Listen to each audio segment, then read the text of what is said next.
Fala galera, tudo bem? Professor Hudson na área, começando mais uma videoaula aqui do nosso canal Conhecimento Fascinante, e a gente vai fazer hoje uma videoaula sobre as aplicações das leis de Newton. Você já encontra aí no canal uma videoaula com duas situações com aplicações das leis de Newton. Tá até aqui a anotação que eu fiz antes, ó. Uma sobre contato entre os blocos e a outra foi sobre cálculo de força de atrito. E agora a gente vai discutir mais duas situações aqui, vou chamar de situação 3, que tem a ver com você analisar movimento de elevador, tá? É um movimento vertical, tá certo? Então, se é um movimento vertical, a gente vai levar em consideração a ação da gravidade, né? Porque quando um elevador ele se move, sempre, ou o movimento para cima ou para baixo, a gente tem que levar em conta a ação do campo gravitacional de onde esse elevador está, que no caso aqui no planeta Terra. Então, como que vai ser o problema, né? Que a gente vai trabalhar em cima logo de um problema. Eu estou pedindo para você calcular a tração feita por um cabo de aço num elevador. Eu te dou a massa desse elevador, no caso 400 quilos, com uma pessoa que está dentro dele que tem uma massa de 50 quilos, né? Então aí eu fiz um esquema do elevador, né? Então aqui indica o cabo dele, o elevador, a pessoa dentro, tá, beleza. Então a gente vai considerar o seguinte, né? Quais são as forças que estão agindo no elevador, né? No elevador. E aí você tem o seguinte, você tem a ação do peso, né? A ação gravitacional sobre o elevador e a pessoa que está dentro dele. É como se fosse um peso total, né?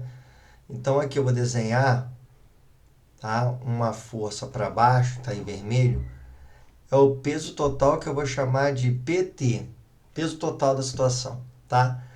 Vamos calcular logo esse peso. Esse peso é a massa total da situação, que eu vou chamar de MT, multiplicado pelo campo gravitacional G. Isso não deu aqui, mas é aquele valor de 10 newton para cada quilo.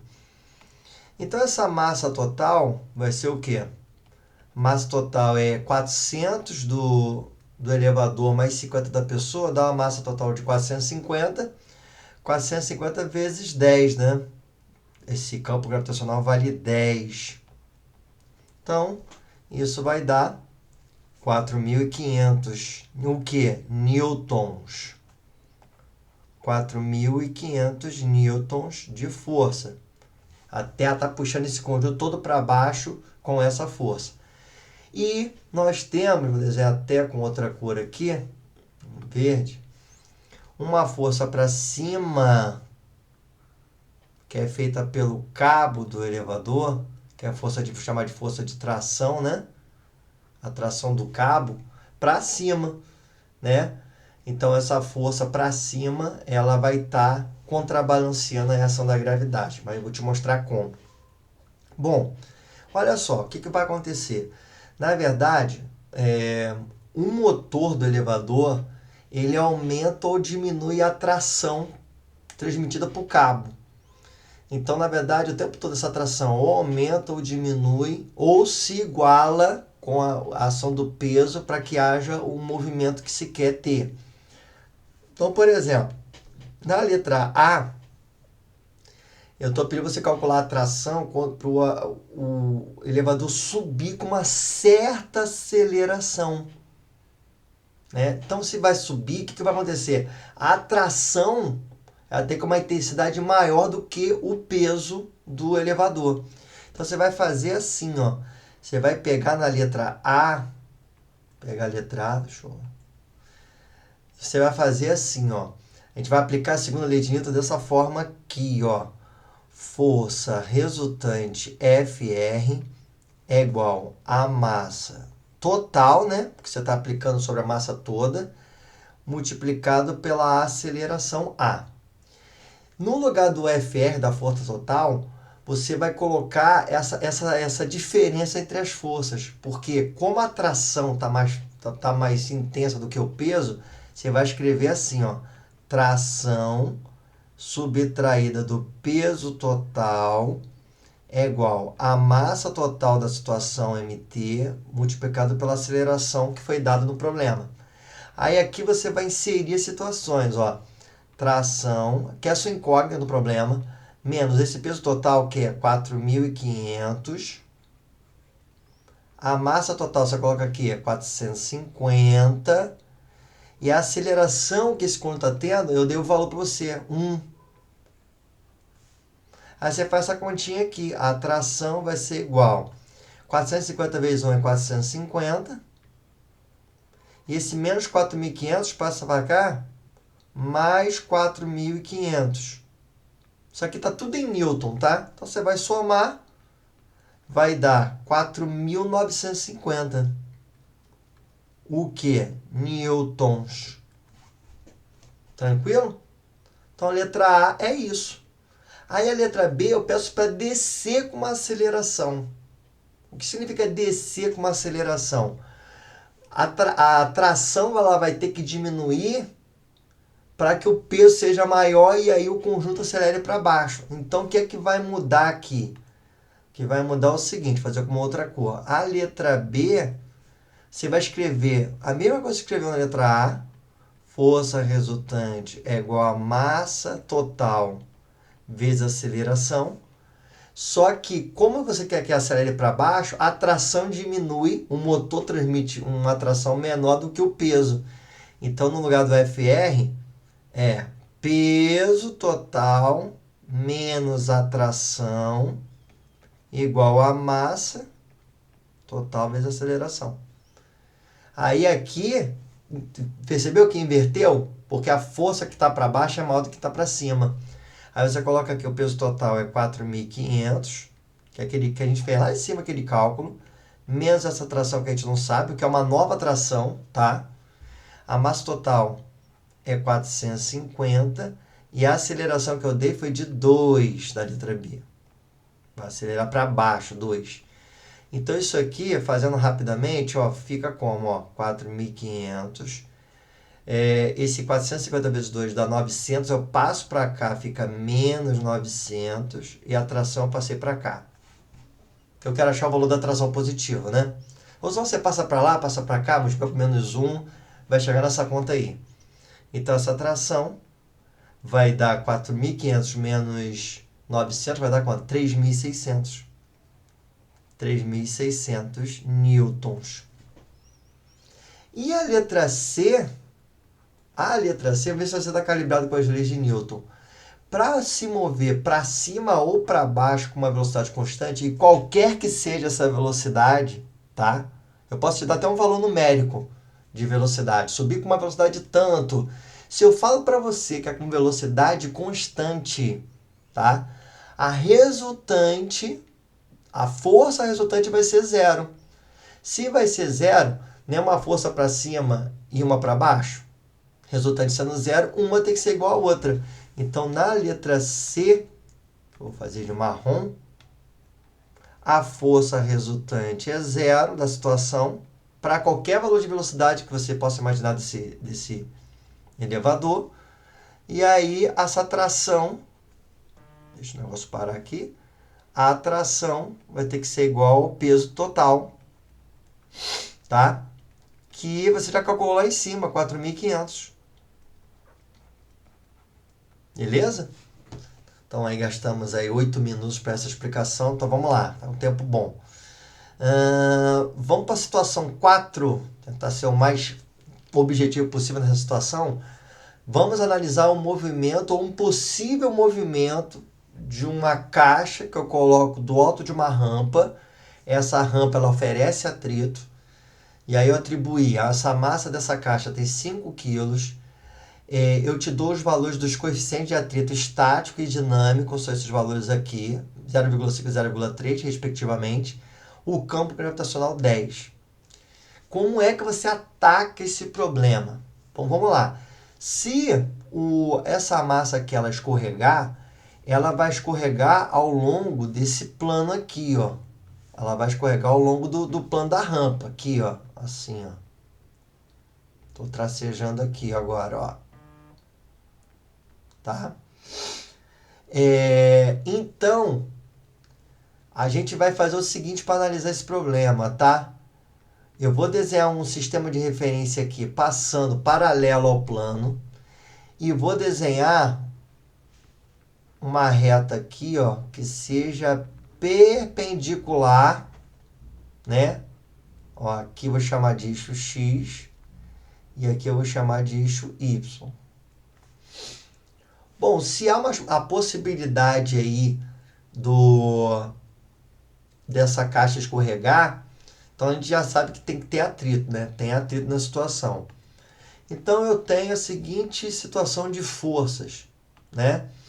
Eu tenho a ação do peso, tá aqui, ó, para baixo, puxando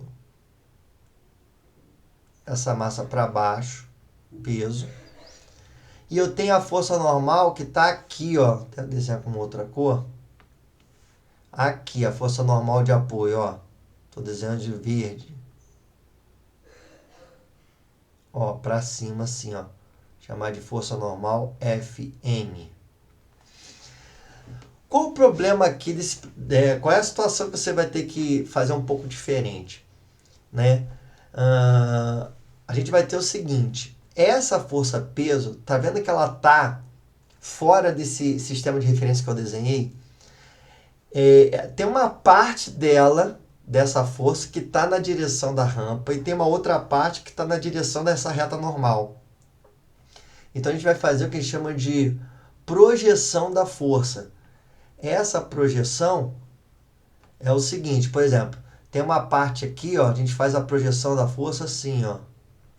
Ó, uma parte do peso está aqui, eu vou chamar essa parte do peso de PY, e a outra parte do peso eu vou projetar para essa reta aqui, ó, eu vou chamar de PX. Geometricamente se demonstra, tá, que esse ângulo que está aqui, ó, em cima, ele é igual a esse que está aqui, ó, um ângulo alfa, que no meu exercício aqui eu atribuí um valor de 38 graus, tá? Então, e aí, para você trabalhar com essas partes da força que eu desenhei ali, você vai aceitar o seguinte agora, que para você achar o valor de Px, você multiplica o valor do peso pelo seno desse ângulo ali, alfa, tá? E Py, você vai pegar o valor do peso e vai multiplicar pelo cosseno do ângulo alfa. Lembra que seno e seno trabalha com cateto oposto. Se você pegar esse triângulo aqui, ó, que está aqui que eu estou indicando, o cateto oposto é isso aqui que eu estou marcando. E esse segmento aqui, ele é paralelo a esse PX que eu estou interessado. Por isso que a gente trabalha com o seno para achar a medida da parte da força. E o cosseno, no triângulo aqui, é o cateto adjacente. Adjacente é aquele que está ao lado do ângulo, que é essa medida justamente aqui. Por isso nós trabalhamos com o cosseno, tá certo? Então, o que eu vou fazer? Eu vou fazer o cálculo dessas componentes, dessas partes das forças. Eu não calculei o peso ainda. Vamos calcular rapidinho aqui, ó. O peso P é a massa vezes o campo gravitacional G. A massa vale 5 vezes 10, 50 newtons. Então, aqui vai ser 50. O seno desse ângulo, você vai na calculadora e faz. Tá? 38 graus, seno, 0,615, vou colocar 0,61. Vou pegar isso, 0,61, e vou multiplicar por 50.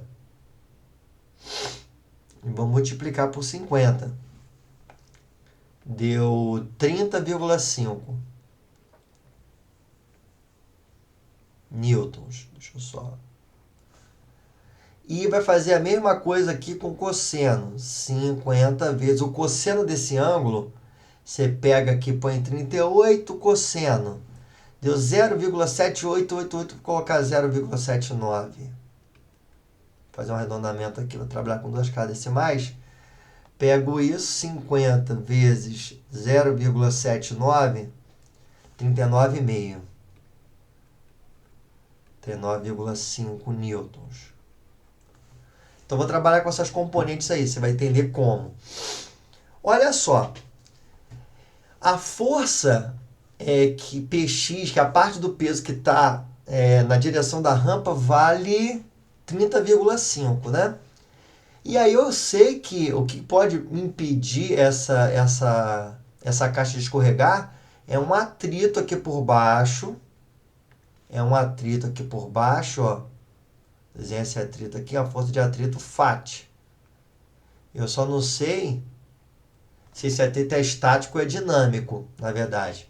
Então eu vou calcular o seguinte, como eu coloquei ali, quero saber se ele vai se mover ou não, eu vou fazer o cálculo da força de atrito estático, que é força de atrito estático é igual ao coeficiente de atrito estático, μe, vezes a força normal, Fn.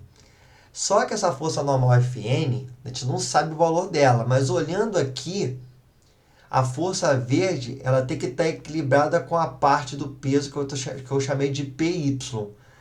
Então, aquele cálculo que nós fizemos ali não foi em vão. Fn tem a mesma intensidade que Py. Então, Fn vai valer quanto? Py é 39,5 newtons. Aí eu vou pegar aqui agora e vou fazer o seguinte, ó, 0,5 vezes esse 39,5 ali, que é a Fn, né? Vou pegar, ó, 0,5 vezes 39,5 deu 19,75.